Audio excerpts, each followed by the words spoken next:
టీషాట్ విద్యా కార్యక్రమానికి ఉపాధ్యాయులు విద్యార్థులకు స్వాగతం. సెప్టెంబర్ 1 నుండి విద్యా సంవత్సరం ప్రారంభమైనప్పటి నుండి డిజిటల్ తరగతులు మరియు వర్క్షీట్ల ద్వారా విద్యార్థులకు పాఠ్యాంశాలను అందజేయడం జరుగుతున్నది. ఈ రెండింటిపైన ఏవైనా అనుమానాలు ఉన్నచో ప్రతి శనివారం మనము సందేహాలను నివృత్తి చేసే కార్యక్రమాన్ని చేపట్టడం జరుగుతున్నది. వర్క్షీట్ల ఆధారంగా డిజిటల్ పాఠాల ఆధారంగా మనం ఇప్పటి వరకు 10వ తరగతికి సంబంధించి ఎన్నో అనుమానాలను నివృత్తి చేసుకోవడంతో పాటు పాఠ్యాంశాలను కూడా వివరించడం జరుగుతున్నది. ఈ కార్యక్రమంలో భాగంగా ఈ వారం అనుమానాల నివృత్తి కొరకు వచ్చినటువంటి వ్యక్తులను ముందు పరిచయం చేసుకుందాం. శ్రీ సంజీవ్ కుమార్ గారు నిజామాబాద్ నుంచి వచ్చినారు. వారు చివరగా ఉన్నటువంటి వ్యక్తి పి ప్రభాకర్ రెడ్డి గారు ఖమ్మం నుంచి రీసోర్స్ పర్సన్గా ఉన్నారు. కాబట్టి ఈరోజు మనం ఇప్పటి వరకు 4 పాఠ్యాంశాలపైన ప్రతి వారం వివరంగా వివరించడం జరుగుతున్నది. పోషణ, శ్వాసక్రియ, ప్రసరణ వ్యవస్థ, విసర్జన, ఈ 4 అంశాలపైన చర్చించడం జరుగుతున్నది.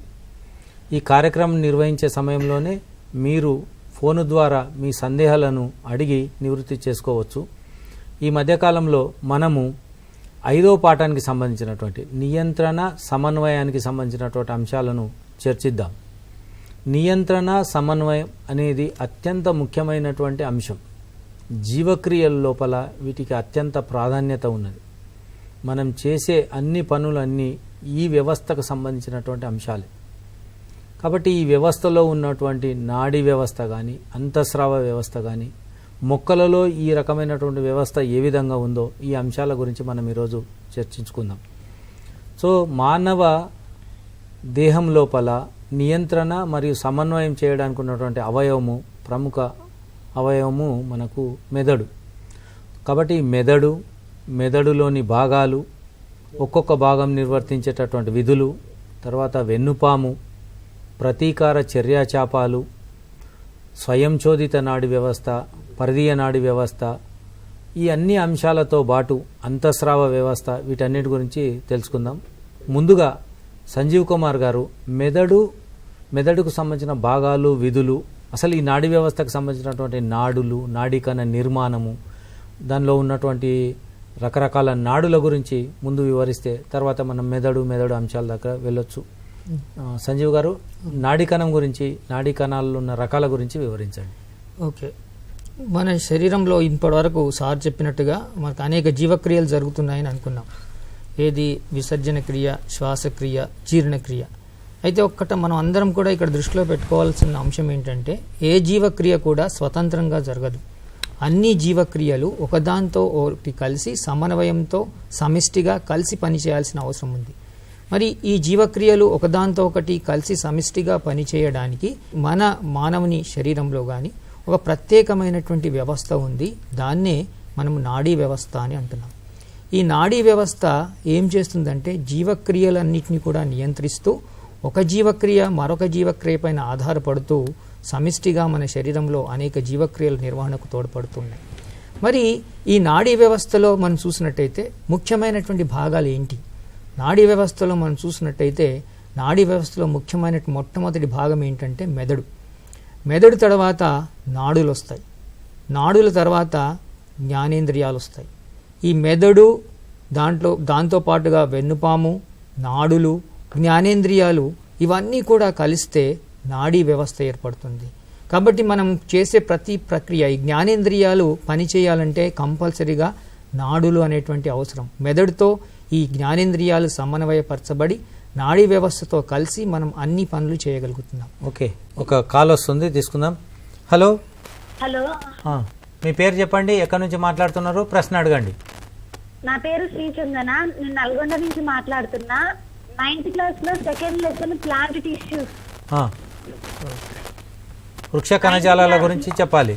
ఓకే, సో 9th క్లాస్ లోపల సెకండ్ లెసన్ వృక్ష కణజాలాలు ఉన్నాయి. మనకు వృక్ష కణజాలాలు 4 రకాలు ఉంటాయి. విభాజ్య కణజాలము, త్వచ కణజాలము, సంధాయక కణజాలము, ప్రసరణ కణజాలం. సో ఒక్కొక్క కణజాలము గురించి మనం చూసినప్పుడు ప్రభాకర్ రెడ్డి సార్ గారు విభాజ్య కణజాలం గురించి వివరించండి. త్వచ కణజాలము, విభాజ్య కణజాలం గురించి. ఓకే సార్, మంచి క్వశ్చన్ అమ్మా. 9th క్లాస్ నుంచి ఈ ప్రశ్న మనకు 9th క్లాస్లో ప్రధానంగా సెకండ్ లెసన్లో అయితే వృక్ష కణజాలాలు ఉన్నాయో విభాజ్య కణజాలము దాని యొక్క స్థానాన్ని బట్టి, ఫస్ట్ మనం విభాజ్య కణజాలం అంటే పేరులోనే దాని అర్థం ఉన్నది. అంటే విభజన చెందేటువంటి కణజాలం అంటే అన్ని కణజాలాలుగా విభేదనం చెందడానికి గాను మొట్టమొదటి కణజాలాల యొక్క సంఖ్య పెరగాలి. కణాల యొక్క సంఖ్య పెరగాలి అంటే ఫస్ట్ ఆఫ్ ఆల్ విభాజ్య కణజాలం దాని యొక్క విధి నిర్వర్తించాలి. కాబట్టి విభజన మరియు అంటే మెయింటెనెన్స్, రిపేర్ అన్నిటికీ ఉపయోగపడేటువంటి దానికి ఏదైతే మన కణజాలం ఉపయోగపడుతుంది అనుకుంటున్నామో ఈ విభాజ్య కణజాలం దాని యొక్క ప్రదేశం అంటే ఎక్కడ విభాజ్య కణజాలం ఉంటుంది అనేటువంటి ఒక ప్రదేశం లేదా స్థానము ఆధారంగా మనం విభాజ్య కణజాలాన్ని ఒక 3 రకాలుగా మనం చెప్పుకుంటూ ఉంటాం జనరల్గా. ఏంటిది ఫస్ట్ వన్? అగ్ర విభాజ్య కణజాలం. అగ్ర విభాజ్య కణజాలం ఎక్కడ ఉంటుంది? పేరులోనే ఉంది అర్థం. అగ్ర విభాజ్య కణజాలం అంటే చివరి భాగం, ఒక శిఖర భాగం. అది వేరు యొక్క కొన భాగంలో కానీ కాండం యొక్క చివరి భాగంలో అంటే శిఖర లేదా చివరి భాగంలో కానీ ఆ యొక్క శాఖల యొక్క చివరి భాగాల్లో కానీ ఉండేటువంటి యొక్క కణజాలము అగ్ర విభాజ్య కణజాలం.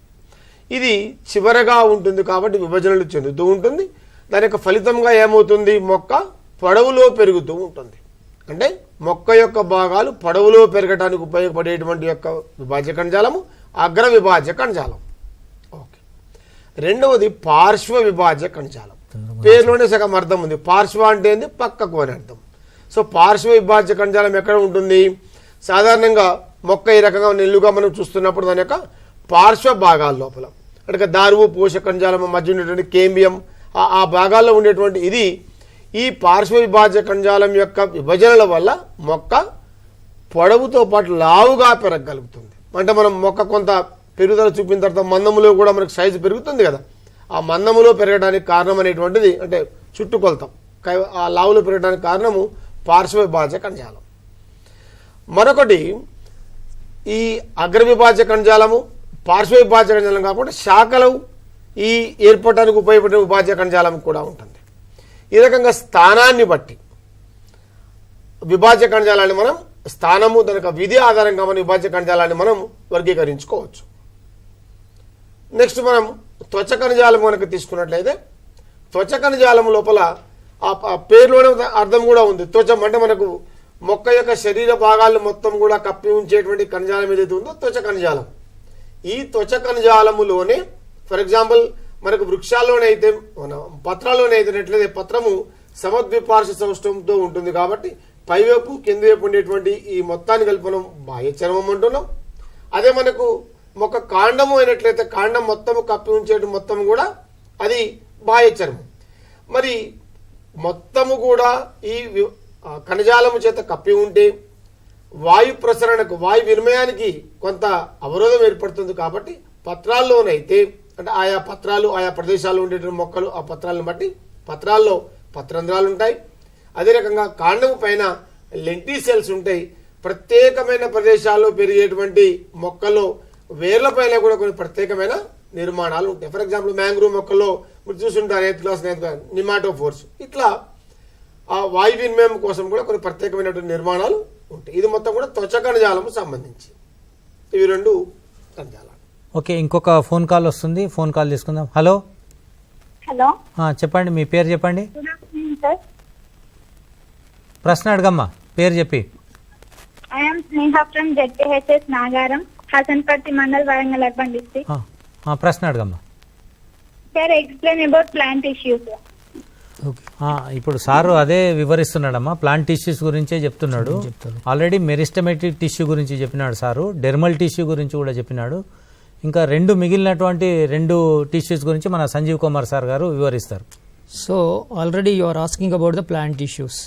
The plant tissues are, what is a tissue? Tissue is a group of cells which performs functions together, that is called as tissue.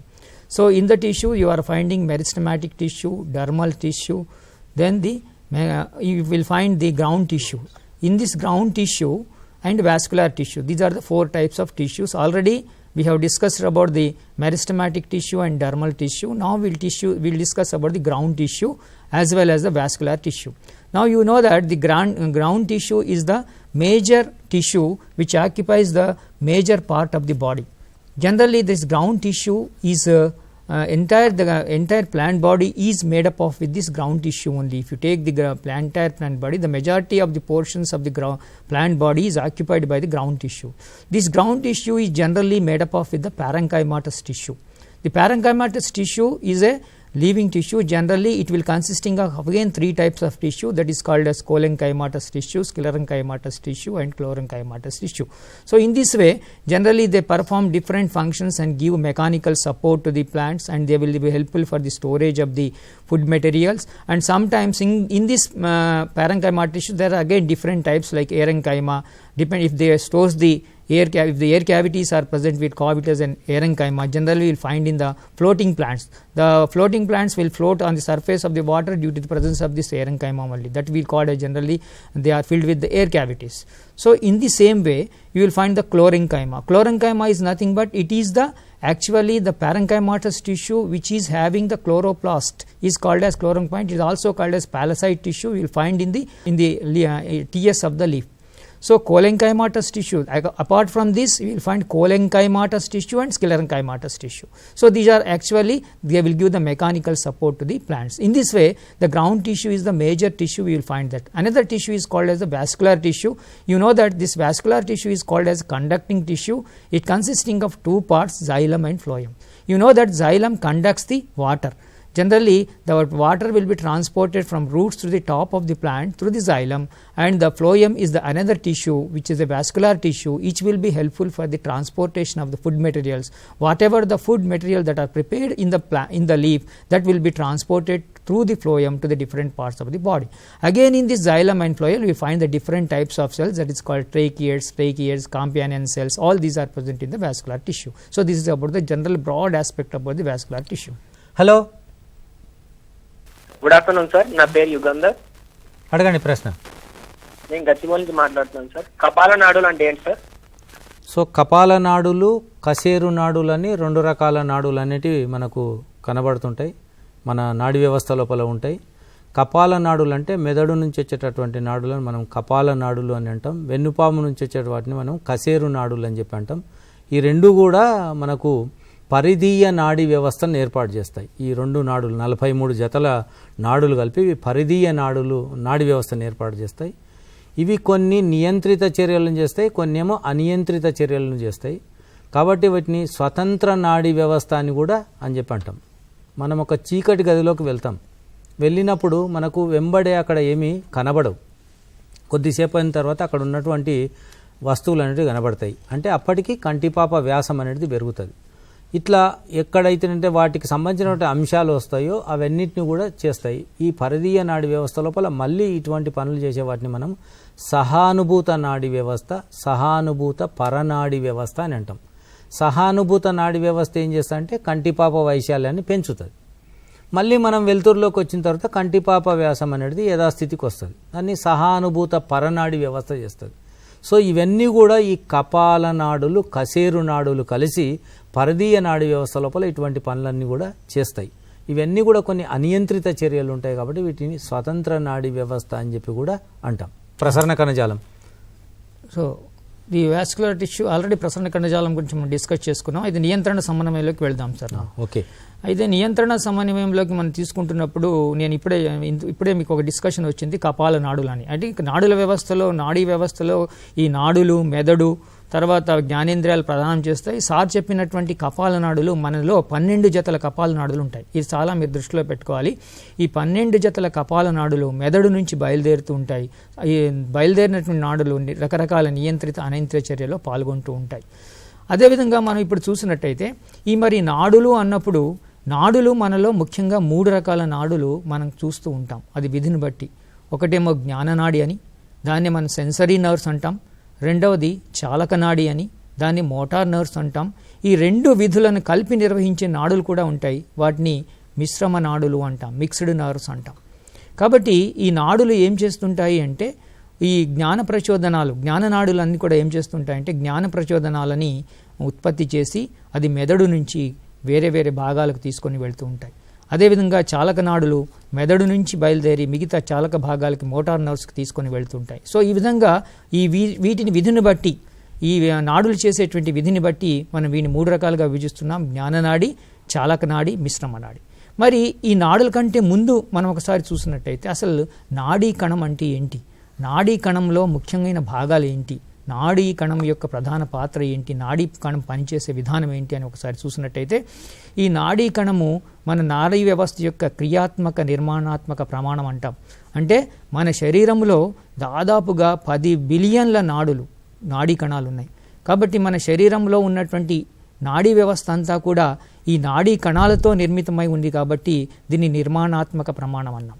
తర్వాత ఈ నాడులన్నీ కూడా ఒక నాడి మరొక నాడితో కలిసి మన శరీరంలో ఈ యొక్క సమాచార వ్యవస్థను పరస్పర మార్పిడికి కూడా దోహదం చేస్తూ ఉంటాయి. ఈ సమాచార మార్పిడి దోహదం చేసేటువంటి ఇవి చేస్తుంటాయి. కాబట్టి దీనికి క్రియాత్మక ప్రమాణం కూడా అన్నారు. కాబట్టి ఈ నాడులు అనేటువంటిది మన నాడీ వ్యవస్థ యొక్క నిర్మాణాత్మక క్రియాత్మక ప్రమాణంగా భావిస్తాం. మరి ఈ నాడుల యొక్క నిర్మాణాన్ని చూసినట్టయితే ఈ నాడులు మీరు నాడీ కణాన్ని చూస్తే మిగతా కణాలని గుండ్రంగా కానీ దీర్ఘవృత్తంగా కానీ పొడుగ్గా ఇట్లా ఉంటే నాడీ కణం మాత్రం పొడుగ్గా కనబడుతుంటుంది. అతి పొడవైనటువంటి కణం మన శరీరంలో ఏంటంటే నాడీ కణమే. ఈ నాడీ కణంలో మనం ముఖ్యంగా 3 భాగాలు కనబడుతుంటాం. దాని కణదేహం అని. Hello hello good morning sir. చెప్పండి అమ్మా, నీ పేరు చెప్పి ప్రశ్న చెప్పండి. SPR school Miryalaguda. ప్రశ్న అడగండి. My doubt is please explain about cardiac cycle and lymphatic system. Cardiac cycle and then lymphatic system. ఓ చాలా పెద్ద అంశం. Okay, so Prabhakar Reddy sir, explain about the cardiac cycle. In the 3rd chapter, I think we discuss about these matters. Generally, heart pumps the oxygenated blood throughout the body parts, and of course, heart receives the deoxygenated blood from all over the body parts. Whenever the heart pumping the oxygenated blood to the body parts, it must create some pressure. How it creates pressure? By reducing its size. Generally, as we know, in heart has four chambers. If the chambers remain the same size, is the pressure is created? No. So whenever the chamber size is decreased or reduced, then only it must create some pressure. It must send the oxygenated blood throughout the body parts.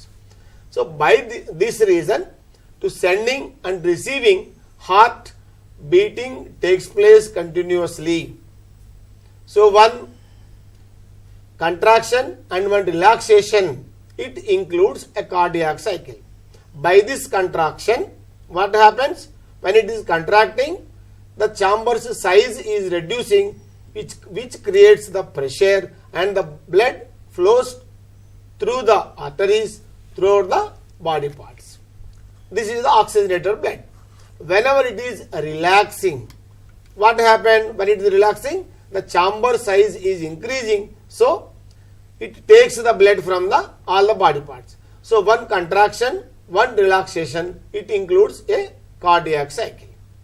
Okay. So what next was the lymphatic system. Lymphatic system. So whenever heart contraction takes place, it creates pressure. By this pressure, the blood flows throughout the body parts. Okay.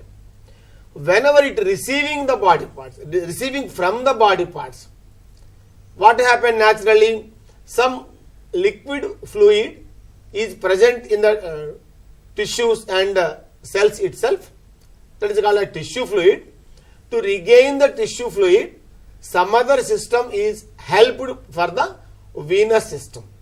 Why? Because as we know, the veins, they may carry the deoxygenated blood from the body parts to the heart.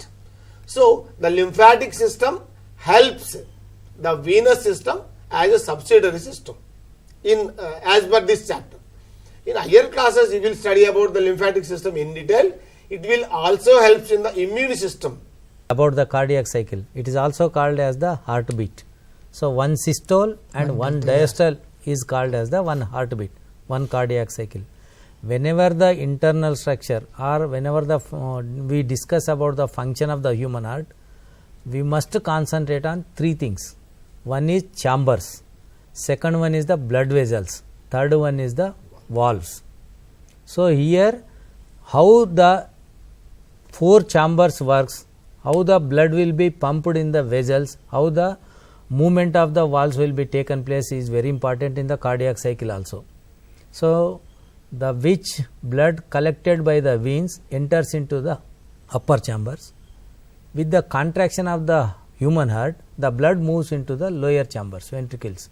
At that time, the blood which enters in the ventricles, they cannot come to the upper side. That time the tricuspid and bicuspid, the two valves will be closed. At that time we will hear the sound lub, and then with the contraction of the lower part, the blood moves to the arteries. So in this time the blood which moves into the blood vessels, they cannot come into the lower chambers. At that time the valves which are present, they will be closed. That sound is called as the dub. So in this way, with the cardiac cycle, the blood will be circulated in the human heart and total body also. So this is about the cardiac cycle. Okay, we repeatedly explaining from 3 weeks about the lymphatic system. So I think this is the 4th time about the lymphatic system. Okay, these two things are very crucial, and then it is not very easy to understand the process. When we learn these things with their diagram or the process, we will get more understand about these things. Okay, ఇంకొక call వస్తుంది, తీసుకుందాం. Hello, yes sir. నీ పేరు చెప్పి ప్రశ్న పేరు చెప్పి ప్రశ్న అడగమ్మా. This is Karthik from Khammam district sir. Okay sir, can you please tell about law of segregation sir? Law of segregation. Yes sir. చాలా ముందుకెళ్ళా. So okay, you are asking from the 8th lesson, law of segregation. Prabhakar Reddy sir, he will explain about the law of segregation. In Mendel, just now sir said, from the 8th chapter, heredity, law of segregation is one of the major law from the who proposed by the Mendel. Okay. Whenever each and every character is decided by two alleles or two factors, even though the factors they are combining in each character, when they are forming as the gametes, these factors, these genes, they are separates from each other. For example, we will discuss by this one example. For example, a plant, a pea plant having a round seeded and the tall plant. For the round seeded, what we have denotes capital R and capital R, and the yellow seeded, it means Y, capital Y and capital Y. So color and the shape, round seeded and yellow color, capital R, capital Y and capital Y. Even though round seeded, round shaped and yellow color seeds are there, when the gametes are forming, what happened? One gene from the shape, one gene from the color. It means one capital R, one capital Y enters into one gamete, and another capital R and capital Y, that genes enters into the another gametes. So while formation of the gametes, these factors, these genes, they are separating independently. They are separating. That is called as law of segregation. Hello. Hello sir, my name is Shravani, ZPHS from Champapet. Okay, ప్రశ్న అడగమ్మా. What is the fermentation and where we use fermentation, sir? Okay, fermentation. Okay, the sugars which forms as the alcohol, that is called as the fermentation. Fermentation means the conversion of the sugars into alcohol, ethyl alcohol, is called as the fermentation. So generally fermentation takes place where the oxygen is not sufficient. So it is in that area the fermentation will be taken place. With the fermentation we will get the alcohol also. So what is other thing you asked? Where we see with the fermentation we will get the alcohols, beer, wine. These are all we will get from the fermentation. Sir Sanjeev sir, continue the thing about the fermentation. So for actual fermentation is a type of anaerobic respiration. You have to remember that there are two types of respirations are there. One is aerobic respiration and anaerobic respiration. If sufficient oxygen amount is not there, it is called as anaerobic respiration. The same process will be taking place in fermentation. Just now sir told that due to the less availability of oxygen, the carbohydrates or the glucose material which is there, they get partially oxidized and less amount of energy released. Along with that, a alcohol is formed. So that alcohol is called as ethyl alcohol, and generally for the conversion of these anaerobic processes, some bacteria is playing an important role, that is called as yeast. Generally the yeast, you know that yeast also plays an important role in anaerobic respiration. You may have observed that generally the molasses, formation of molasses is also an fermentation process.